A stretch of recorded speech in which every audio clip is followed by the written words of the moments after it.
Authorities will carry out a fresh search for missing British girl Madeleine McCann in Portugal. She was 3 when she went missing from a holiday apartment back in 2007, so almost 20 years ago. German police will lead the search, focusing on an area between the apartment and the house where the prime suspect used to live. The operation will be the first in 2 years. She didn't scream. She didn't cry. She simply disappeared. The bedroom was quiet. Her twin siblings still slept in the next bed, undisturbed. A curtain danced in the breeze caught in the open window, and the child who once slept closest to it was no longer there. Outside, the night was calm. A faint hum from the nearby restaurant drifted through the air. Tables were full, wine glasses clinked, and laughter carried on the wind. Just 50 yards away, her parents were having dinner, unaware that time was already slipping away. How does a child vanish from her bed without anyone seeing or hearing a thing? No broken glass, no signs of forced entry, no witnesses, a locked front door, raised shutters, an open window, and a family left to relive every second of what could have been done differently. It happened fast, too fast. By the time anyone realized something was wrong, the world's most haunting mystery had already begun. What followed was a search that became an international obsession, a case that unfolded under the harshest spotlight. The story of Madeleine McCann was no longer a missing persons report. It was a global reckoning, a media circus, and a tragedy wrapped in questions no one could answer. 18 years later, we're still asking the same thing. Where is Madeleine McCann? In this episode, we revisit the chilling disappearance of Madeleine McCann, the most publicized missing child case in modern history. From the night she vanished to the global manhunt that followed, this is the story behind the silence. Kate turned and ran. Barefoot and breathless, she raced across the cobbled path back to the restaurant, her voice cracking as she reached the table. "They've taken her!" Panic set in immediately. Chairs scraped, dishes clattered. The conversation stopped. It was 10 p.m. Within minutes, the group of friends bolted from their table and ran toward apartment 5A at the Ocean Club Resort. Inside, chaos. Closets flung open, bed sheets lifted. The bathroom, the kitchen, behind every door. Nothing. Not a sound, not a sign. Madeleine was gone. By 10:10 p.m., the group split up, calling her name into the night air. Some ran toward the pool, others toward the beach. Others searched the narrow alleys behind the complex. Not a single guest reported seeing anything unusual. At 10:30 p.m., resort staff joined in. Flashlights cut across hedges, paths, and fences. Guests helped. Dozens of people moved through the property. Still, no sign of her. But despite the spreading panic, no one had called the police. That crucial step wouldn't happen until roughly 10:40 p.m., when reception finally reached the local GNR patrol. And when authorities did arrive, the crime scene was already lost. Searched, walked through, touched by dozens. There was no forced entry, no broken glass, no overturned furniture, just an open window, a silent bedroom, 2 sleeping toddlers, and 1 child missing. Was this the moment she vanished? When police finally arrived at the Ocean Club, it wasn't a forensics team. It was the GNR, Portugal's National Guard. Officers trained in patrol and traffic control, not abduction response. Their uniforms were familiar, but their tools were not designed for what they were walking into. They reached the scene between 10:10 and 11:10 p.m. But by then, the apartment was no longer untouched. It had already been walked through by friends, resort staff, and other guests. Dozens of footprints, smudged surfaces. Any forensic trace was now contaminated. A former Portuguese officer would later admit, "We should have secured the scene immediately. That never happened." There were no perimeter tapes, no roadblocks, no list of names. People came and went freely. Some guests staying that night reported never being questioned, not once. If a suspect had been among them, they could have slipped away before sunrise. The evidence was destroyed. Photos of the room were not taken right away. The beds, the floor, the window. Everything had already been touched, moved, disturbed. The forensic timeline was broken. 2 agencies were now in the mix, the GNR and the Policia Judiciaria, PJ. But their coordination was slow, confused, and ultimately fractured. No one seemed to know who was in charge in those first crucial hours. No security cameras captured the route between the restaurant and apartment 5A. No time-stamped footage, no visual proof, and then a lost opportunity. Around 9:05 p.m., Jane Tanner, one of the group, told officers she saw a man carrying a small child near the apartment. He was walking briskly. The child was limp in his arms, wearing pale-colored pajamas. It matched what Madeleine was last seen wearing, but officers dismissed it. No follow-up, no sketch. By the time they took her seriously, the moment was already gone. That detail, later known as the Tanner sighting, could have changed everything, but it didn't. There was no Amber Alert, no public warning, no mass communication. Hours passed before even her photo was released to the public, and somehow the McCann's official police statements weren't taken until the next morning, nearly 12 hours after their daughter vanished. In missing child cases, these are called the golden hours, and they were lost. The forensic process was equally flawed. DNA was collected from their rented car weeks later. Samples from the apartment were mishandled. Chain of custody was inconsistent. Some materials were even lost.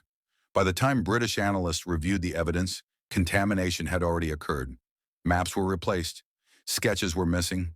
Timelines became theories. Reconstructing what happened and how someone could have escaped became nearly impossible. International help didn't arrive quickly. Despite this being a British child missing abroad, it took over 5 days for British detectives to join the effort. Tensions between the UK and Portuguese teams grew, mistrust replacing cooperation. And then perhaps the final blow, apartment 5A, the last place Madeleine was seen, was cleaned and reopened to tourists. A former crime scene, now a rented holiday flat. Any lingering trace of the truth, gone. Was this failure or something worse? In May 2023, headlines surged again. Police returned to Praia da Luz, this time to a wooded trail locals call the Rat Run. It was believed to be a possible escape route, or worse, a place where evidence might have been discarded. For 3 days, officers scanned the soil, dug into undergrowth, and swept the area with forensic tools. But by Thursday at 5 p.m., the search was called off. No items, no trace, nothing worth sending to Germany for analysis. The energy that had filled the early hours faded into silence. One journalist described the scene as drained. Another called it resigned. But behind the scenes, something had already shifted. Even in the first days of the investigation, some Portuguese officers began to suspect the McCanns, not the unknown. There were no pry marks on the window, no broken latch, no fingerprints. The window was open, yes, but unforced. That single detail changed everything. If no one came in, one investigator reportedly asked, did something happen inside? Instead of widening the search, police narrowed it. Attention turned toward Kate and Gerry McCann. Officers began combing through their statements, looking not for leads but for contradictions. The idea of an outside abduction began to fade, and that's when the press turned.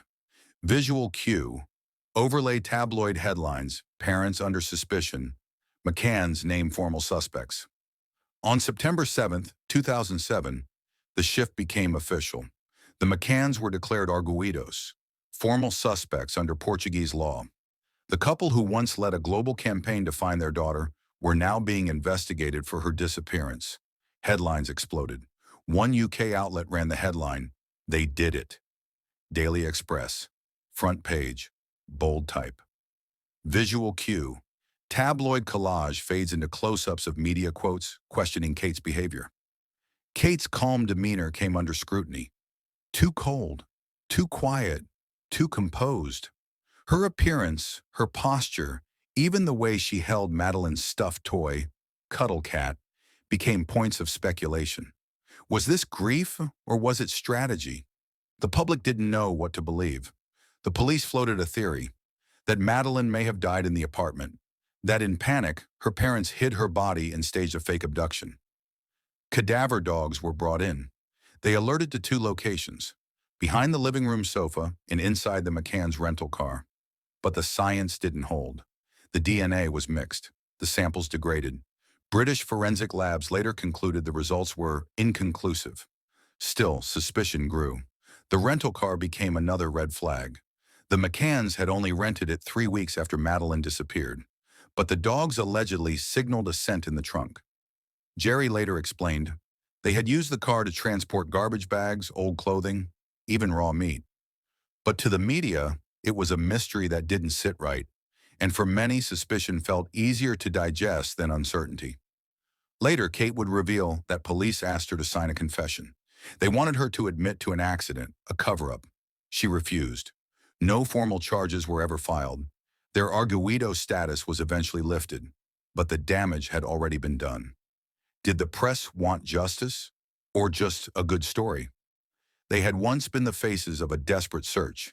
Now they were the subjects of suspicion. Every word they spoke, every glance exchanged, every movement. They were no longer grieving parents. They were suspects. And the question changed. It was no longer, where is Madeleine? But did her parents know more than they said? At first, they were victims, but that didn't last. Doubt crept in, first in the whispers of investigators, then in the headlines. Public sympathy evaporated, replaced by judgment. Kate McCann didn't cry on camera. She appeared calm, too calm, according to some. She looked cold, detached, too composed. One UK tabloid headline read, "Even the stuffed animal in her hands, Madeleine's favorite, Cuddle Cat, was called a prop, a symbol of grief turned into ammunition for critics." Television panels in Portugal featured psychologists analyzing her expressions, her tone, her posture, her choice of words. It didn't matter that there was no evidence. She had been branded. Visual cue. Headlines splashed across the screen. They did it. Parents, now suspects. Just days after their daughter disappeared, Gerry McCann enlisted Clarence Mitchell, a former UK government press officer, and a crisis PR team. The intention was to manage the chaos, but to the public, it looked calculated. Not devastated parents, one journalist wrote, but political operatives managing optics. And then came the Daily Express front page. They did it. No charges, no trial, just bold, irreversible blame. The McCanns sued and won.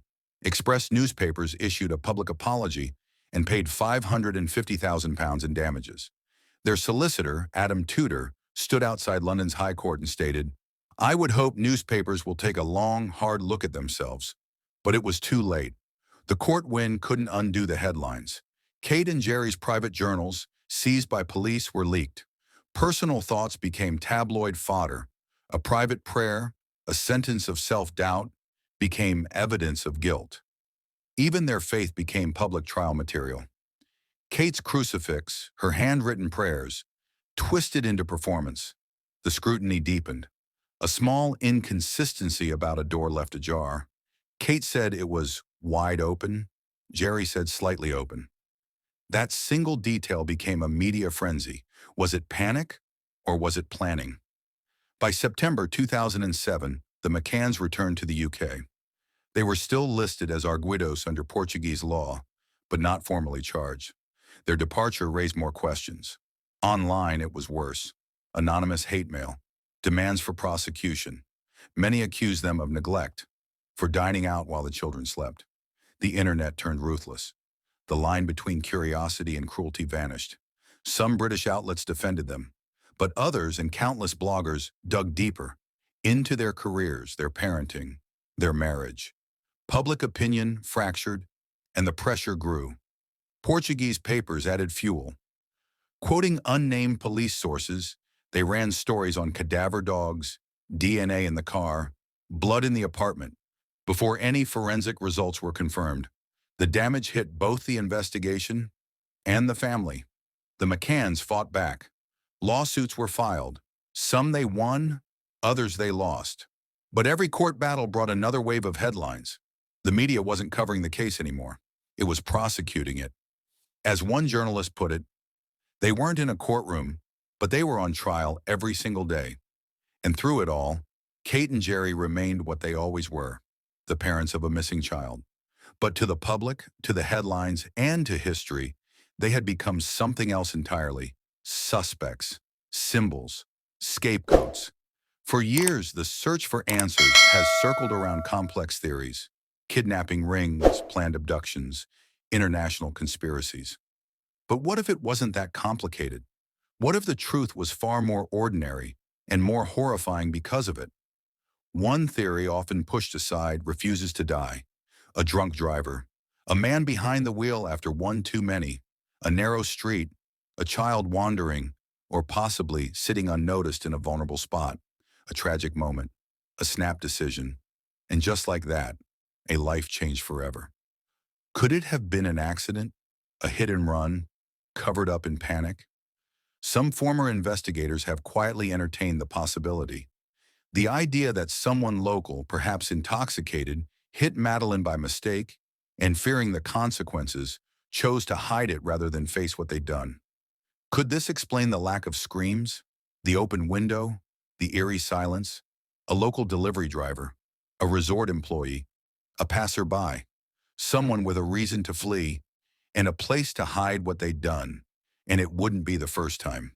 In 2004 in Spain, a similar case unfolded. A toddler disappeared from a holiday resort, later discovered to have been accidentally struck by a hotel maintenance vehicle. The driver, terrified, had hidden the body in nearby woods. He was caught, but only because he confessed. So what about Praia da Luz? Could something this simple really be the truth? No arrests, no footage, no forensic match, but also no alibi for every person near that apartment. In the fog of that night, someone could have made a terrible mistake and then buried it. And if that's true, it raises one haunting question. Why has that person stayed silent for so long? What's more troubling is how his identity remains shielded for years. Due to Germany's privacy laws protecting unconvicted individuals, Christian Brückner was only referred to as Christian B in public reports. By the time his full name was released, he had already become central to one of Europe's most controversial criminal investigations. Then came the mystery phone call, a signal that might hold the key to everything. Placed at 7:32 p.m. on May 3, 2007, just before Madeleine was discovered missing, the recipient remains unidentified. Police won't say who was on the line. Was it a warning, a signal to act, or the last moment someone could have stopped what happened? Despite intense scrutiny, Christian Brückner has never been formally charged in connection to Madeleine McCann's disappearance. He remains in custody for unrelated crimes, but the shadow of this case follows him relentlessly. In June 2020, at a joint press conference, German federal police made a chilling announcement. We believe Madeleine McCann is no longer alive, and we believe Christian Brückner is responsible. The shock was immediate. After more than a decade of unanswered questions, suddenly there was a face, a timeline, and a name. Yet the case still had gaps. Investigators launched an international appeal for help identifying the person on the other end of that 30-minute call. To this day, that person has never come forward. Further revelations stirred the public. USB drives buried beneath a deceased dog's body. While none of the images contained photos of Madeleine, the disturbing method of concealment deepened suspicions about Brückner's behavior. Still, the legal threshold remained out of reach. We have facts that support our theory, but not proof, said the lead German prosecutor. Enough to name him as a suspect, not enough to convict. Meanwhile, British authorities were cautious. Scotland Yard's Operation Grange maintained, "For us, Madeleine remains a missing person." Portuguese police also expressed hesitation, citing lack of conclusive evidence. The McCanns issued a quiet but firm statement. We welcome the appeal. We just want the truth, whatever it may be. German investigators released images of 4 vehicles linked to Brückner, including a yellow and white VW camper van and a Jaguar that had been mysteriously re-registered the day after Madeleine vanished. These details, seemingly small, were presented in hopes of jogging someone's memory, but Brückner remains uncharged. He is serving a 7-year sentence for a separate conviction: the 2005 sexual assault of a 72-year-old woman in the same region. That case had gone unsolved for years until a DNA breakthrough finally led to justice.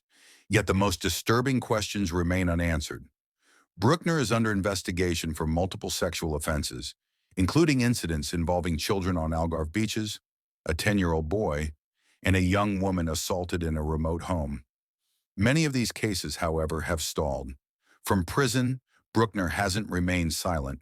In a 2023 interview, he called the investigation a joke, and in a letter said, "When I'm out, I'll enjoy a big steak." To many that read not just as arrogance, but as cruelty. Do we judge parents too quickly? Or do we sometimes ignore warning signs for far too long? For now, Brückner remains the main suspect, but unless something changes, he may walk free, long before the truth ever does. Among the many explanations surrounding the disappearance of Madeleine McCann, one theory has quietly persisted, rarely spotlighted, never fully dismissed: the drunk driver theory. While not as dramatic as abduction rings or international plots, this version of events suggests something painfully simple: that Madeleine may have left the apartment on her own and was struck by a passing vehicle. Not premeditated, not malicious, just a tragic accident followed by panic. According to this hypothesis, Madeleine could have woken up alone, confused, and gone searching for her parents, who were dining nearby at the tapas restaurant. Her bed was closest to the unlocked front door, and some reconstructions indicate she may have been able to open it. If she stepped outside and wandered toward the street, a passing driver, perhaps a tourist or local worker, might have struck her unintentionally. In that split second, fear could have overridden judgment. The driver, afraid of the consequences, may have made a terrible decision to conceal the accident, not out of cruelty, but out of panic. No grand conspiracy, no orchestrated cover-up, just a reaction. Former Portuguese investigators, including Gonçalo Amaral, acknowledged this scenario as plausible. While Amaral leaned toward the theory of a domestic accident, he admitted that a spontaneous event involving a frightened driver could not be ruled out. Scotland Yard's Operation Grange later supported part of this assessment, confirming there was no physical evidence of a break-in through the apartment window, casting doubt on early burglary and abduction theories. Even the widely discussed Tanner sighting, a man carrying a child near the apartment, was never definitively linked to the case and may have been a misinterpreted coincidence. But why has this theory never taken center stage? Perhaps because it lacks what the media often demands: a villain. There's no name, no suspect, no face to plaster across headlines. It's a theory without drama, just the unbearable weight of a quiet tragedy. In 2007, Praia da Luz had no traffic surveillance systems, no automatic license plate readers, and little forensic infrastructure. There were no confirmed tire tracks, no CCTV footage, no known eyewitnesses to an accident. And without those things, there is no clear path forward, nothing to pursue, no one to interrogate. Yet some investigators point to similar cases: children thought to have been abducted, only later found to have suffered preventable accidents. The unlocked door, the lack of struggle, and the quietness of that evening lend subtle support to this possibility. So why has this not been formally investigated? Simply put, no vehicle, no driver, no proof. It's the ghost theory, always present, never provable. Some in the public reject the notion, arguing it's too mundane. Others say it's the only explanation that doesn't require complex plots and international silence. But without a confession, without new evidence, it remains just a possibility. And as the Christian Brückner investigation slows, this theory quietly reemerges, not from renewed belief, but from a haunting realization. It may be the only explanation left that fits. It's a theory that offers no comfort, no justice, just a difficult question. Is this still an investigation, or just a formality now? 18 years have passed since Madeleine McCann disappeared from her family's holiday apartment in Praia da Luz, Portugal. Nearly 2 decades later, her case remains one of the most scrutinized and emotionally resonant missing children investigations in modern history. And still, no one has been charged, no body has been found, no closure has come. In June 2025, following a request from German investigators, Portuguese authorities launched a fresh search near the Array Dam Reservoir, an area combed through before, in both 2008 and 2023. This time the focus was different. Specialized teams scanned the terrain around the water's edge using ground-penetrating radar, scent detection dogs, and forensic equipment. But after 3 days, the outcome was familiar. No new evidence, no answers.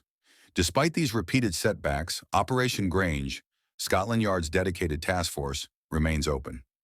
First launched in 2011 and funded by the UK's Home Office, the investigation continues to receive support, including an additional budget allocation earlier this year. While British officers weren't on the ground in Portugal during the latest search, they continue to offer strategic coordination with German and Portuguese counterparts. The McCann family, now seasoned by nearly 2 decades of grief and determination, remains at the emotional center of this enduring case. On the 18th anniversary of Madeleine's disappearance, Kate and Gerry McCann issued a statement that read, "We will never stop searching. We owe that to Madeleine, whatever the outcome." They continue to operate the Find Madeleine website, which serves as a platform for raising awareness, generating tips, and supporting the fund that has raised more than £2 million through public donations and celebrity endorsements.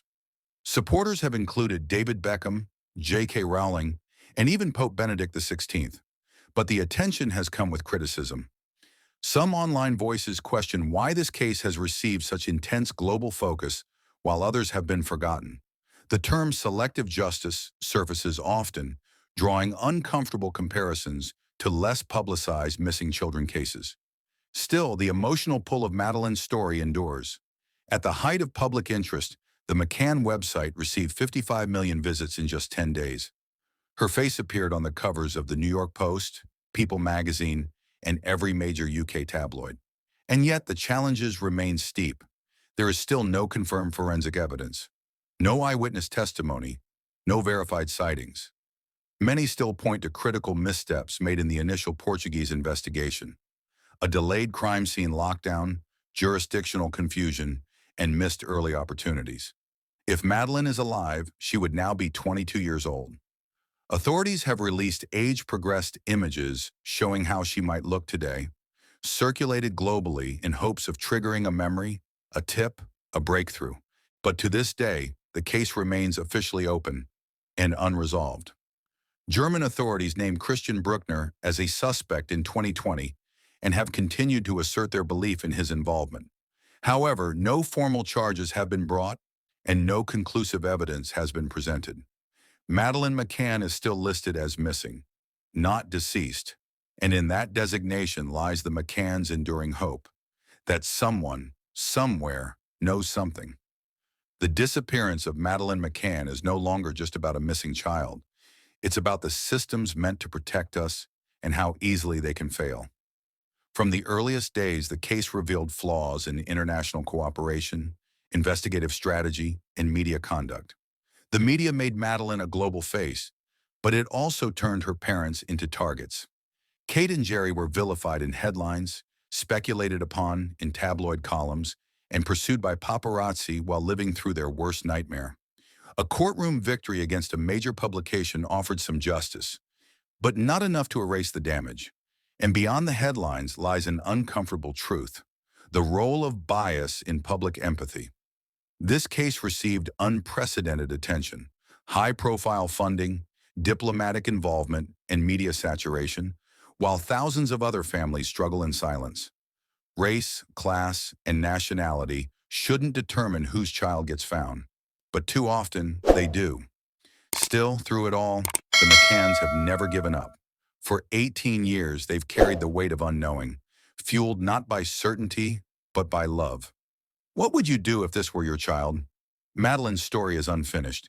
Her absence continues to echo, not just through courtrooms or newsrooms, but through every quiet space where answers should be. And until that silence is broken, Kate and Gerry McCann will keep asking the question the world still cannot answer. Where is Madeleine? If you have any information, no matter how small, it could be the key to bringing closure. Stay informed, share the story, and help keep hope alive. Don't let the truth fade into silence. Subscribe, like, and comment below, because justice is worth the wait.